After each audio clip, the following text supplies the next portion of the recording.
Vi skal mod Roskilde S. Vi kan se, at der er 2 røde streger på den her tavle. Den længst over til højre. Vi leder os mod Roskilde S og mod Ringsted. Det er en vognbane, hvor vi både kan dreje til højre og venstre i. Den vognbane længst over til venstre leder os mod centrum. Vi placerer os selvfølgelig til højre og blinker mod venstre. Så kørende frem her, kan vi se, at tavlen er på vores højre side. De 2 vognbaner er lige foran os. Den længst over til højre går både mod Roskilde S og Ringsted. Den længst over til venstre går mod centrum. Igen placering mod højre, blink til venstre.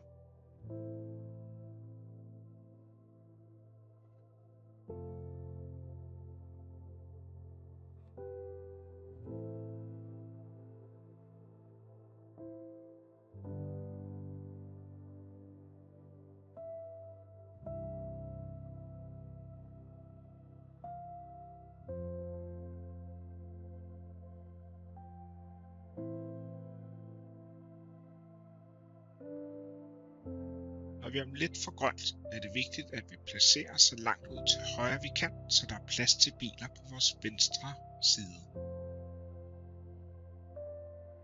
Prøv at følge cykelstien inde på højre side, så den ligger lige til højre for bilen. Følg linjen frem og drej meget sent på rattet, så du giver så meget plads til dem på venstre side som muligt. Selvfølgelig må vi ikke komme op på cykelstien, men placer dig så langt mod cykelstien du kan.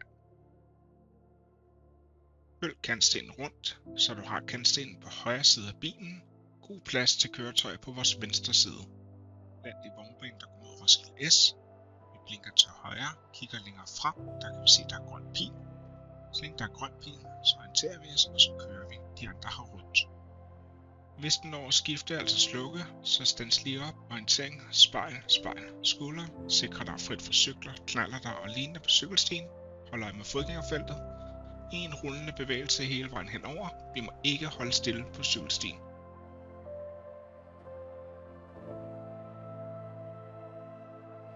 Skal vi mod centrum, altså til venstre og lige ud, skifter vi vognbane i god tid, vent med at blinke til du er forbi sidevejen. Her kan vi igen se centrum, banen længst til venstre, så placeringen længst til venstre, når vi skal mod centrum. Start blinklyset her. Følg banen rundt og placer det så langt til venstre du kan, så du giver rigelig plads for dem på højre side. Som du kan se, er der flere biler, der kører samtidig, altså lægger biler ud på vores højre side. Sørg for at ligge så langt mod venstre du kan, så der er rigelig plads til de biler på vores højre side. Følg kantstenen på venstre side frem. Nu kan vi se, at vi er landet i den rigtige vognbane.